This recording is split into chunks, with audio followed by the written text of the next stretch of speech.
चौथे अध्याय का 33वां श्लोक। हे परम तप अर्जुन, द्रव्य में यज्ञ से ज्ञान यज्ञ श्रेष्ठ है। संपूर्ण कर्म और पदार्थ ज्ञान यज्ञ में समाप्त यानी लीन हो जाते हैं। भगवान कह रहे हैं द्रव्य में यज्ञ से ज्ञान यज्ञ श्रेष्ठ है। आप पैसे से कितने लोगों का भला कर सकते हो, कितने लोगों को खिला सकते हो, कितने लोगों को दान पुण्य कर सकते हो, कितने लोगों को हेल्प कर सकते हो, एक लिमिट में कर सकते हो। वो बुरा नहीं है, अच्छा है। पर भगवान कह रहे द्रव्य में यज्ञ से ज्ञान यज्ञ श्रेष्ठ है। पर आप ज्ञान हजारों को दे सकते हो, लाखों को दे सकते हो। आजकल तो यूट्यूब चैनल खुल गया है, तो हजारों लोग सुन रहे हैं सत्संग। कितने सत्संग आ रहे हैं, कितनी पॉजिटिव थिंकिंग आ रही है, कितनी मोटिवेशनल स्पीच आ रही है, तो हजारों लोग सुन सकते हैं। तो उसमें लिमिटेशन है द्रव्य में यज्ञ में, और ज्ञान यज्ञ में कोई लिमिटेशन नहीं, अनलिमिटेड है। और ज्ञान यज्ञ में भाव की बहुत प्रधानता होती है। अगर हम भाव रखते हैं कि सबका भला हो, सबका भला हो, सब निरोग हो, सब स्वस्थ हो, सबका कल्याण हो, सबका मंगल हो, सब भगवान में लगे, सबकी सोच सकारात्मक हो, सबको काम मिले, सबका उद्धार हो, ऐसा अगर हम भाव रखते हैं तो ये हमारा भाव सब तक पहुंचता है। गुरु कहते हैं कि आप संकल्प कर सकते हैं, भाव रख सकते हैं कि I have so much love in my heart that I can heal the whole planet earth. कम से कम कह तो सकते हैं कि मेरे हृदय में इतना प्रेम हो भगवान कि मैं सबका भला कर सकूं। प्रेम का भाव तो रख सकते हैं। तो कह रहे द्रव्य में यज्ञ से तत्व ज्ञान श्रेष्ठ है। तत्व ज्ञान क्या है कि एक ही आत्म तत्व है, there is only one consciousness, एक ही परमात्मा तत्व है और दूसरा कोई नहीं। ये तत्व ज्ञान हो गया। ओनली वन कॉन्शियसनेस, एक ही आत्म तत्व। जैसे अनेक घड़ों में एक ही आकाश है, ऐसे ही एक ही परमात्मा है, एक ही तत्व है, एक ही चेतन है। अब भगवान कह रहे हैं 35वें श्लोक में, उस तत्व ज्ञान को तत्वदर्शी ज्ञानी महापुरुषों के पास जाकर समझ, साष्टांग दंडवत प्रणाम करने से, उनकी सेवा करने से, सरलता पूर्वक प्रश्न करने से तत्वदर्शी अनुभवी ज्ञानी पुरुष महापुरुष तुझे उस तत्व ज्ञान का उपदेश देंगे। और कह रहे हैं कि तत्व ज्ञानी महापुरुषों के पास जाकर तू तत्व ज्ञान को समझ। अब अर्जुन जो है भगवान की बात मान ही नहीं रहा। भगवान कह रहे हैं तू युद्ध कर, और वो कह रहा है कि मैं क्या इतने सारे अपने रिश्तेदारों को कैसे मारूं। मान नहीं रहा है भगवान की बात। तो भगवान कह रहे हैं तू जा और तत्वज्ञानी पुरुषों से उस ज्ञान को समझ। जैसे हमारे पास कोई आए कह रहे हैं मुझे ज्ञान समझ में नहीं आ रहा, मैं कहीं और जाऊं, तो गुरु जी कहते हैं जाओ। भगवान अर्जुन तो नहीं कह रहा, पर भगवान उससे कह रहे हैं कि अगर तुम्हें ज्ञान चाहिए तो तत्वज्ञानी महापुरुषों के पास जाओ, उन्हें दंडवत प्रणाम करो, उनमें श्रद्धा रखो, उनमें प्रेम का भाव रखो, उनकी सेवा करो, तब तुम्हें ज्ञान मिलेगा। श्रद्धावान लभते ज्ञानम अश्रद्धालु नाशा। तो जब तक हम श्रद्धा नहीं रखते हैं तब तक हमें तत्व ज्ञान नहीं मिलता है। तो तत्व ज्ञान मिलने के लिए हमें पूरी श्रद्धा रखनी पड़ती है। श्रद्धा जो है वो एक बहुत ही सबसे इम्पोर्टेंट ज्ञान में श्रद्धा ही है। हम गुरु की बात को पूरी श्रद्धा से 100% विश्वास से उठाएं, उनके सिद्धांतों के अनुसार अपना जीवन बनाना। कारण उनके सिद्धांत जितने प्रिय होते हैं उतना अपना शरीर प्रिय नहीं होता। सिद्धांत की रक्षा के लिए वे अपने शरीर तक का सहज त्याग कर देते हैं। इसलिए सच्चा सेवक उनके सिद्धांतों का दृढ़तापूर्वक पालन करता है। अब कह रहे हैं गुरु की सेवा, शरीर की सेवा भी अच्छी बात है, पर उनके सिद्धांतों की सेवा करो। सिद्धांत तो क्या है? उनकी एक आइडियोलॉजी है। तो उनकी विचारधारा आइडियोलॉजी अब है कि भाई ऐसे गीत चलना चाहिए। दादा भगवान ने कहा कि घर घर सत्संग होना चाहिए, हर घर मंदिर बने और हर व्यक्ति जाने कि मैं कौन हूँ, मेरा स्वरूप क्या है, हु एम आई। अपने थॉट्स को, अपने एक्शंस को, अपने भावों को कंट्रोल कर पाए। गीता भगवान ने गीता का ज्ञान को प्रचार किया, उमा जी ने आत्मज्ञान का प्रचार किया, निश्चय कराया कि मैं आत्मा हूँ, ये शरीर नहीं हूँ। आज गुरु ज्ञान यज्ञ और द्रव्यमय यज्ञ दोनों करा रहे हैं। तो द्रव्यमय यज्ञ का ये है कि अगर हम उसको निष्काम भाव पूर्वक करते हैं तो हमारा अंतःकरण शुद्ध करता है, और अगर हम उसको सकाम भाव पूर्वक करते हैं कि भाई ये काम हम इसलिए कर रहे हैं, ये सेवा कि हमारा ये काम हो जाए, तो काम होके वो द्रव्यमय यज्ञ खत्म हो जाता है।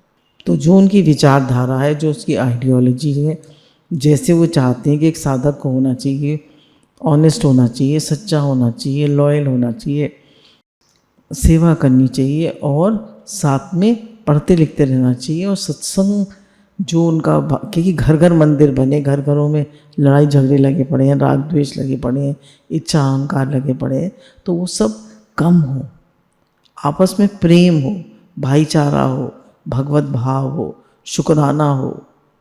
जैसे बताया गुरु जी ने, शुक्राना एक छोटा सा वर्ड है। तो जब हम शुक्राना मानते हैं तो एक आदमी की नॉर्मल वाइब्रेशन 25 हर्ट्ज होती है, और शुक्राना मानने से 360 हर्ट्ज तक, 300 हर्ट्ज तक बढ़ जाती है वाइब्रेशन। दादा भगवान ने बताया कि शुक्राना मानो, हर पल, हर 1 घंटे बाद शुक्राना मानो। When we are grateful for everything in our life, then our whole life turns around. जब हम हर चीज़ के लिए ग्रेटफुल होते हैं तो हमारी ज़िंदगी जो है वो बदल जाती है। क्यों? हमारी दृष्टि हर समय इस पर है कि मुझे क्या मिला है, मेरी दृष्टि इस पे नहीं है कि मुझे क्या नहीं मिला। हमारी दृष्टि क्रिटिकल नहीं है, हमारी दृष्टि प्रेम में है। हमारी दृष्टि ये नहीं है कि इस व्यक्ति में क्या कमी है, हमारी दृष्टि ये है कि इस व्यक्ति में क्या गुण है। तो ये सब हम गुरु से सीखते हैं। तो उन्होंने कहा तत्व ज्ञान के लिए तुम गुरु के पास जाओ, उनसे पूरा ज्ञान समझो कि मैं कौन हूँ, हु एम आई। बताया कि मैं कौन हूँ, संसार क्या है। संसार क्या है? संसार एक नाटक है, एक लीला मात्र है, खेल है, चेंजेबल है। तो भगवान ने रचाया संसार इसलिए कि मनुष्य आए, उसमें एंजॉय करे, अपनी सेवा करे और फिर खेल समेट के चला जाए। जैसे भगवान ने पूरी लीला रची और यदुकुल वंश को बनाया और फिर उसका संहार करके चले गए, और बीच में इतने लोगों को प्रेम दिया, इतने युद्ध किए, इतनी लीला करी, पर वो कहीं भी अटैच नहीं थे, कहीं भी उन्होंने अपनापन नहीं करा, निर्लेप न्यारे रहे। ऐसे he live in the world but not of the world. हम घर में रहते हैं, घर को अपना मान लेते हैं, घर में फंस जाते हैं और सुखी दुखी होते रहते हैं। तो सुखी दुखी नहीं होना है, फंसना नहीं। फिर कहा संसार क्या है, बंधन क्या है। बंधन क्या है कि हम अपना मान लेते हैं तो बंधन हो जाता है। जैसे गुरु जी एग्जाम्पल देते हैं बहुत, फ्रेंड की बहन की शादी में गए तो वहाँ पर हम सेवा कर रहे थे, पर हम कुछ ले नहीं रहे थे, हमें कुछ पेमेंट नहीं चाहिए था, हम तो सेवा कर रहे थे। हमारे अचानक घर से कॉल आ गई कि अर्जेंट काम है, तो हम कहेंगे भैया मैं तो जा रहा हूँ। पर अगर हमने पेमेंट ली होगी तो हम आ सकते नहीं, आ सकते। तो संसार में अपना मानना और इच्छा करना बंधन का कारण है, और संसार को अपना ना मानना, भगवान का मानना, कोई इच्छा ना करना, मुझे कुछ नहीं चाहिए भगवान जी, मैं तो सेवा के लिए आया हूँ, सेवा करके मैं चला जाऊँगा, मुझे क्या चाहिए। आपका संसार है, आपने मुझे शरीर दिया है, प्रकृति से शरीर मिला है, प्रकृति से हम सब कुछ ले रहे हैं, प्रकृति से हम ऑक्सीजन ले रहे हैं, वेजिटेबल्स ले रहे हैं, खाना पीना ले रहे हैं, सब कुछ हमें प्रकृति से मिला है। और हम दे क्या रहे हैं? हम दे क्या रहे हैं प्रकृति को? तो बंधन क्या है? अपना मानना और इच्छा करना। फिर क्या है? मोक्ष क्या है? मोक्ष क्या है? सर्व दुखों की निवृत्ति और परम आनंद की प्राप्ति, ये मोक्ष है। परमात्म तत्व का अनुभव कैसे हो सकता है? परमात्म तत्व का अनुभव ऐसे हो सकता है कि हम माने कि ये शरीर संसार मेरा नहीं है, भगवान का है, और मैं भगवान की सेवा करता हूँ, और कहीं बंधन ना माने। परमात्म तत्व क्या है? जैसे गुरु ने बताया कि अनेक घड़ों में मिट्टी एक तत्व है, और बहुत सारे जैसे घड़े हैं, सकोरा है, कुल्हड़ है, बहुत सारे बर्तन रखे, पर तत्व क्या है? मिट्टी। बहुत सारे, एक सुनार की दुकान पे चले गए, बहुत सारे जेवर रखे, पर तत्व क्या है? सोना। ऐसे ही संसार इतना बड़ा, इतना बड़ा, हजारों चीज़ें, हजारों लोग, हजारों चीज़ें, पर तत्व क्या है? परमात्मा। बेसिक मटेरियल क्या है संसार को बनाने का? और बन कौन गया है सब कुछ? परमात्मा। तो उन्होंने कहा कि परमात्मा तत्व का अनुभव यही है कि एक ही तत्व है। मेरे साधन में क्या क्या बाधाएं हैं? मेरे साधन में क्या क्या बाधाएं? बाधाएं ये हैं कि हम संसार में फंस जाते हैं, हम संसार में अपनापन कर लेते हैं। अपनापन करना था भगवान में, और अपनापन हमने कर लिया संसार में, और फिर हमें रिटर्न की इच्छा हो जाती है। हम कर्म तो करते हैं पर फल की भी इच्छा हो जाती है। गुरु कहते हैं देखो हे अर्जुन, तू कर्तव्य कर्म कर, फल की इच्छा मत कर। तो फल की इच्छा हमें नहीं करनी है। फल की इच्छा करने से ही हम बंधन में आते हैं। तत्व समझ में क्यों नहीं आ रहा? तत्व समझ में इसलिए नहीं आ रहा क्योंकि हमको संसार में आसक्ति है, हमारा संसार में अपनापन है। हमने एक छोटा दायरा बना लिया। अब एक घड़ा अपने को समझने में घड़ा हूँ तो कैसे समझेगा मैं मिट्टी हूँ? समझ ही नहीं पाएगा। वो तो अपने को एक देशीय मान रहा है। मिट्टी मतलब सब में मैं हूँ, सब में मैं हूँ, वन कॉन्शियसनेस। फिर बताया कि अंतःकरण की शुद्धि के अनुसार ज्ञान के 3 अधिकारी होते हैं, उत्तम, मध्यम और कनिष्ठ। उत्तम अधिकारी जो होता है उसको केवल सुनने मात्र से ज्ञान हो जाता है। मध्यम अधिकारी जो होता है वो श्रवण, मनन, निधिध्यासन दोनों करता है। और कनिष्ठ अधिकारी जो होता है उसको बहुत सारी बातें बतानी पड़ती हैं, बहुत सारी बातें, तब कहीं जाके उसको तत्व ज्ञान होता है। तो उन्होंने कहा ज्ञानी जो है, देखिए अब अपने को मारने के लिए क्या चाहिए? अपने को मारने के लिए क्या चाहिए? एक सुई बहुत है। और अगर दूसरों को मारना हो तो क्या चाहिए? तलवार चाहिए। तो अपने उद्धार करना हो तो तत्व ज्ञान बहुत जल्दी हो सकता है, पर बहुतों को सत्संग सुनाना हो तो बहुत सारा कुछ पढ़ना पड़ता है। तो हमें ब्रह्मनिष्ठ, श्रोत्रिय और ब्रह्मनिष्ठ गुरु चाहिए। श्रोत्रिय मतलब जिन्होंने सब शास्त्र पढ़े हो, और ब्रह्मनिष्ठ मतलब जिनको ये पक्का है कि मैं आत्मा हूँ, ये शरीर नहीं। तो बोला उनको तत्व ज्ञान तो है पर ब्रह्मनिष्ठ नहीं है। तो हमें शंकाएं तो हमारी क्लियर कर देंगे पर हमको बोध नहीं करा सकते। पर तत्वज्ञानी है ब्रह्म, और वो नहीं है तत्वज्ञानी, वो मतलब ज्ञान तो उनको है, ब्रह्मज्ञानी तो है पर श्रोत्रिय नहीं है, तो हमारी शंकाओं का समाधान नहीं कर पाएंगे। इसलिए दोनों चाहिए, ब्रह्मनिष्ठ भी और श्रोत्रिय भी। जब हम गुरु की सेवा करते हैं, गुरु के सानिध्य में रहते हैं, उनकी सेवा करते हैं, तो बताया कि जब उनके हृदय से हमारे लिए आशीर्वाद निकलता है ना, हमारे लिए उनके हृदय से आशीर्वाद निकलता है। देखिए हम लोग कहते हैं गुरुजी मुझे आशीर्वाद दीजिए, गुरुजी मुझे आशीर्वाद दीजिए, तो गुरुजी हमारे सर पे हाथ रख देते हैं, पीठ पे हाथ रख देते हैं, हाँ आशीर्वाद हो गया। बोले ऐसे आशीर्वाद नहीं होता। जब हम खूब सेवा करते हैं और उनकी हृदय से आशीर्वाद निकलता है, वो आशीर्वाद होता है।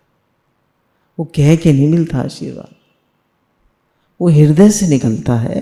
बोले जो वो गुरु का ऐसा आशीर्वाद होता है जो हृदय से निकलता है, उससे विशेष लाभ होता है। वास्तव में ज्ञान स्वरूप का नहीं होता, प्रत्युत संसार का होता है। संसार का ज्ञान होते ही संसार से संबंध विच्छेद हो जाता है और स्वतः सिद्ध स्वरूप का अनुभव हो जाता है। बता रहे हैं कि ज्ञान आत्मा का नहीं होता, ज्ञान संसार का होता है।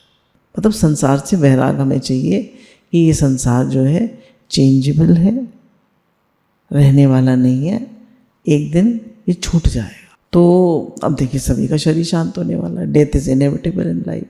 अब हमने कभी सुना ही नहीं सत्संग में, हमने कभी अभ्यास ही नहीं किया कि भाई सभी कुछ जाने वाला है, सभी शरीर जाने वाले हैं। तो हमें ये बात पता होनी चाहिए और इस बात का हमें अभ्यास भी करना चाहिए, कभी कभी विचार भी करना चाहिए, 3 चीज़ें हैं, बर्थ, फिर life, death. Death is inevitable in life, सबको जाना है एक दिन। जब हम जानते हैं कि सभी को जाना है तो हम अपने शरीर से संबंध विच्छेद कर लेते हैं कि भाई ये शरीर मिला है, सेवा के लिए मिला है, सेवा करो, live in the world but not of the world, और एक दिन ये शरीर छूट जाएगा, क्या ले जाऊंगा मैं साथ? कुछ भी नहीं ले जाऊंगा। बोले जिंदगी भर हम करते रहे पैसा पैसा, धन धन धन, और अंत में क्या लिखा गया? निधन। वे उनका निधन हो गया, कोई धन नहीं ले गए साथ, क्या ले जाएंगे साथ?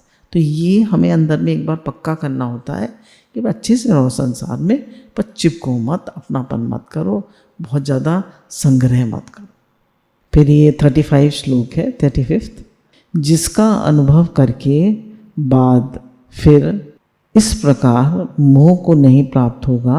हे अर्जुन, जिस तत्व ज्ञान से संपूर्ण प्राणियों को निशेष भाव से पहले अपने में, उसके बाद मुझ सच्चिदानंद घन परमात्मा में देखे।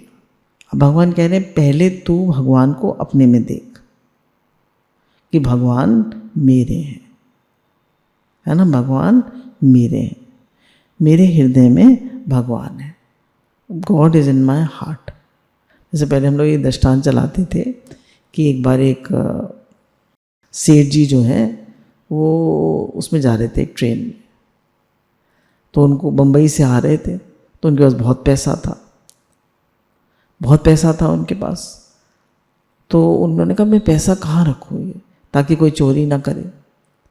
तो उन्होंने वो पैसा जो है वो, उन्हें पता चल गया कि ये ब्याराबार वाला व्यक्ति जो है ये चोर है, तो उन्होंने उसके तकिए के नीचे रख दिया। पैसा कहाँ रख दिया सेठ जी ने? चोर के तकिए के नीचे। अब जब सेठ जी बाथरूम जाए, उनको उसको पता था कि बहुत पुरानी बात है, उनके सेठ जी के पास 1 लाख रुपये, जब वो चले जाते थे बाथरूम, उनका बक्सा, उनका सब कुछ खकोल खकाल के देख लेता था, कहीं मिलता ही नहीं था। जब वो स्टेशन आने लगा तो उसने कहा बाल नोच के कि सेठ जी मैं पागल हो गया, आपने पैसा कहाँ छिपाया है? मैं तो दिमाग खराब हो गया, मैं तो पागल हो गया। बोले तेरी तकिए के नीचे छिपाया। बोला अरे मैंने सब कुछ खकोल डाला, पर अपने तक मैंने सोचा ही नहीं कि मेरे तकिए के नीचे आप रख देंगे। तो हम भगवान को मंदिर, मस्जिद, गुरुद्वारा सब जगह देखते हैं, पर अपने हृदय में कि भगवान मेरे अंदर ही है। जरा गर्दन झुकाई दीदारे यार हो गया, तो जरा गर्दन झुकाई दीदारे यार हो गया। तो भगवान कह रहे हैं पहले तो मुझे अपने में देख और फिर सब में देख कि सर्वत्र भगवान है ही भगवान। वासुदेव सर्वम वासुदेव सर्वमिति, एक ही परमात्मा तत्व है, एक ही निराकार है, एक ही चेतन तत्व है, वन कॉन्शियसनेस। जहाँ तक जाती दृष्टि है, जहाँ तक फैली सृष्टि है, सर्वमम रूप है। भगवान क्या कह रहे हैं? एक ही परमात्मा, सर्वगत एक ही परमात्मा है, एक ही परमात्मा तत्व है। इंद्र जाली जाल बिछाया, ईश जीव बंधे करना, भगवान ही जीवन कराए। माया के भ्रम में भूला, आपसे आप ही भूला। माया में फंस गया, मैं मेरे में फंस गया और सब भूल गया। एक ही भगवान, एक ही निराकार है, एक ही चेतन तत्व। हम कहते हैं ये अच्छा है, ये बुरा है, ये सर्वेंट है, ये नौकर है, ये ऐसा जमादार है, ये खराब है, ये अच्छा है। ठीक है, उसके कोई कर्म खराब हो सकता है, आप उसको बता दीजिए, पर जानिए इसमें भी भगवान है ही भगवान। किसी को बुरी तरह मत करिए, because every action has a equal and opposite reaction. कह रहे हैं जब तत्व ज्ञान हो जाता है तो मोह नहीं होता, क्योंकि वास्तव में मोह है ही नहीं। मिटता वही है जो नहीं होता है, और मिलता वही है जो होता है। तो कह रहे हैं जब अज्ञान मिट जाता है, जैसे जो ज्ञानी महापुरुष होते हैं उनका सबसे समान प्रेम होता है, उनका किसी से स्पेशल प्रेम नहीं होता ये मेरा है इससे स्पेशल हो, उनका सबसे प्रेम होता है। आत्मज्ञान में निजानंद है और परमात्म ज्ञान में परमानंद है। अगर हमें आत्मज्ञान हो जाए तो आनंद में रहते हैं, और अगर हमें परमात्म ज्ञान हो जाए कि सर्वत्र परमात्मा है, अरे है ही भगवान वासुदेव सर्वम, तो हम तो परमात्मा आनंद में रहते हैं, बहुत हमें आनंद मिलता है। सब कुछ भगवान है, इस प्रकार का ज्ञान परमात्म ज्ञान है। आत्मज्ञान से मुक्ति तो हो जाती है, पर सूक्ष्म अभिमान रह जाता है, आम रह जाता है। पर जब हमें ये पक्का हो जाता है कि हे ही भगवान, हमारी दृष्टि बन जाती है, हे ही भगवान वासुदेव सर्वम, तो हमें आनंद का कोई ठिकाना नहीं रहता। ये गीता का 36 श्लोक है। अगर सब पापियों से भी अधिक पापी है तो भी तू ज्ञान रूप नौका के द्वारा निस्संदेह संपूर्ण पाप समुद्र से अच्छी तरह तर जाए। देखिए भगवान ने क्या कह दिया कि अगर तू पापियों में भी सबसे ज़्यादा पापी है, पापियों में भी सबसे ज़्यादा पापी है, तो भी तू ज्ञान रूप नौका से तर जाए। तो गुरु के पास आ, तत्व ज्ञान को समझ, और ज्ञान रूपी नौका क्या है कि एक ही आत्मा है, एक ही तत्व है, वन कॉन्शियसनेस, एक तत्व, एक परमात्मा है सब में। और दूसरी बात क्या है कि शरीर ने कर्म किए, है ना, शरीर ने कर्म किए और तू तो अलग है। अब देखिए फल तो शरीर को भोगना पड़ेगा। जैसे गौतम बुद्ध जो थे, हाँ, एक उंगली मार था, तो जब वो उनको पता चला कि एक व्यक्ति है उसने 99 लोगों की उंगली काट चुका है और वो 100 लोगों की उंगली काटना चाहता है, तो वो उधर से जा रहे थे, तो उसने कहा तथागत यहाँ से मत जाइए, वहाँ यहाँ उंगली मार रहा था। बोले तो मैं सच से जरूर जाऊँगा, मुझे उसका उद्धार करना। तो जब वो उनके पास गए, गौतम बुद्ध गए, तो उन्होंने देखा कि वो मतलब कितना दुखी है। उन्होंने देखा है कितना क्रूर है, उन्होंने कहा कितना दुखी है, कितना परेशान है। तो उन्होंने उसकी जब और उसने देखा कि जो भी मेरे पास आदमी आता है वो डरा हुआ होता है, सहमा हुआ होता है, इनके तो कोई डर नहीं है, इनके तो कोई सहमे हुए हैं ही नहीं। तो उनकी आंखों में प्रेम, उनकी आंखों का भाव देख के वो बहुत ज़्यादा इम्प्रेस हो गया। और फिर गौतम बुद्ध जो थे डरे हुए तो थे ही नहीं, उनको तो डर ही नहीं था, वो तो उसको उद्धार करने आए थे। तो उन्होंने कहा ना पापियों में भी सबसे अधिक पापी है। अब वो जो था उंगली मारो क्या था, पापियों में भी सबसे अधिक पापी था। लोगों की उंगलियां काट काट के उसने गले में माला पहनी हुई थी। तो उन्होंने कहा एक पेड़ की डाली तोड़ के लाओ, तोड़ के लाया। बोले जाओ जोड़ के आओ। बोला जोड़ तो नहीं सकता। बोले तुमने उंगलियां काट ली, अब जोड़ो। तुमने लोगों के दिल तोड़ दिए, अब जोड़ो। तो हम कितने लोगों के दिल तोड़ देते हैं, कितने लोगों को हर्ट कर देते हैं, कितने लोगों को बुरी तरह कर देते हैं, और सबके दिल जोड़ो जाके। तो हर्ट करना, किसी को बुरी तरह करना, किसी के लिए खराब भाव रखना, किसी के लिए खराब वाइब्रेशन रखना, बोले no. Be careful of every thought, every action, every vibration. हमारे वाइब्स हमारा ऑरा बना रहे हैं।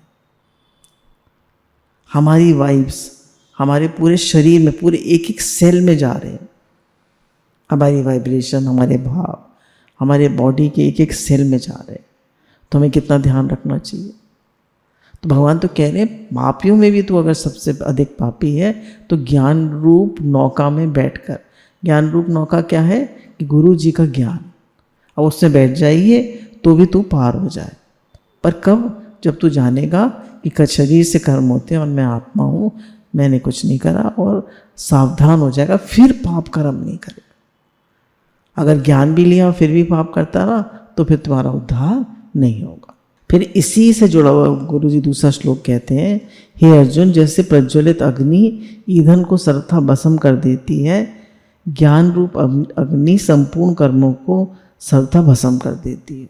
अब भगवान कह रहे हैं कि अगर ज्ञान रूप नौका से, मतलब समुद्र तो रह जाएगा, फिर भी नाव से तुम पार हो जाओगे, समुद्र तो रह जाएगा ना। पर अगर तुम्हें ज्ञान हो गया तो ज्ञान अग्नि दग्धे कर्मान। ज्ञान अग्नि को क्या कहा कि ज्ञान में इतनी पावर है, इतनी पावर है कि हमारे 3 प्रकार के कर्म होते हैं, क्रियमान, प्रारब्ध और संचित। क्रियमान कर्म हम जो रोध कर रहे हैं, प्रारब्ध जो हमें इस जन्म की मिली है, और संचित जो हमारे 500 हजारों जन्मों के कर्म है। तो ज्ञान अग्नि में इतनी ताकत है कि क्रियमान, प्रारब्ध, संचित सब कर्मों को जला के भस्म कर देती। बोले इतना बड़ा, जितना बड़ा ये सत्संग भवन है, इतना कूड़े का ढेर लगा था, पर एक माचिस की तीली से सब भस्म खत्म। तो कितना भी पाप कर्म आपने किया, कितना भी कुछ किया, पर अगर आपको ज्ञान हो गया, पर देखिए फल तो उसको उंगली मार को भी भोगना पड़ा। वो जाता था गांव में तो लोग उसको मारते थे, पर उसने सहन किया सब, उसके कर्म कट गए। जैसे भागवत जी में भिक्षु की कथा आती है, लोगों ने उसको बहुत मारा पीटा, उसमें गाली भी दी, पर उसने सब सहन किया। सहन करने से उसका अंतःकरण शुद्ध हो गया और वो मुक्त हो गया। तो भगवान कह रहे हैं कि ज्ञान अग्नि जो है उससे सब कर्म जो है जलकर भस्म हो जाते हैं। कर्तृत्व अभिमान नहीं रहता है उसमें कि मैं करता हूँ, और फल की इच्छा नहीं रहती। तो कर्तृत्व अभिमान रहने से, फल की इच्छा न करने से, और अनुकूल प्रतिकूल परिस्थिति सामने आने पर वो सुखी दुखी नहीं होता। अनुकूल प्रतिकूल परिस्थिति आने पर वो सुखी दुखी नहीं होता। कहता है तो जीवन है, इसमें तो अनुकूलता प्रतिकूलता आएगी। जैसे अभी गुरुजी ने बताया book valleys and peaks. Valleys मतलब तो थोड़ा डाउनफॉल है, पीक्स मतलब ऊंचाई पे जाना। कोई व्यक्ति हमेशा ऊंचाई पे नहीं रह सकता, ये तो जीवन का ग्राफ है, ऊपर जाएगा नीचे आएगा, ऊपर आएगा जाएगा नीचे आएगा। तो उसको समझना चाहिए, हर बात को समझना चाहिए, विचार करना चाहिए। और जब हम नीचे हों लाइफ में, तो जब भी डाउनफॉल आता है, they are all learning lessons. हमें बहुत सिखा के जाता है, हमें बहुत विचार करने की ज़रूरत होती है। भगवान कह रहे हैं ज्ञान अग्नि से तुम्हारे सारे कर्म जलकर भस्म हो जाएंगे और तुम मुक्त हो जाओगे। फिर नेक्स्ट श्लोक है, जितेंद्रिय तथा साधन परायण है श्रद्धावान मनुष्य ज्ञान को प्राप्त होता है, ज्ञान को प्राप्त होकर तत्काल परम शांति को प्राप्त हो जाता है। अब भगवान कह रहे हैं तुम ज्ञान को प्राप्त करना चाहते हो तो एक तो इंद्रियों पर विजय प्राप्त होनी चाहिए। ये नहीं कुछ भी बोल दिया, कुछ भी सोच लिया, कुछ भी खा लिया, कुछ भी पी लिया, कैसे बिहेव कर लिया, पूरा इंद्रियों पर कंट्रोल होना चाहिए।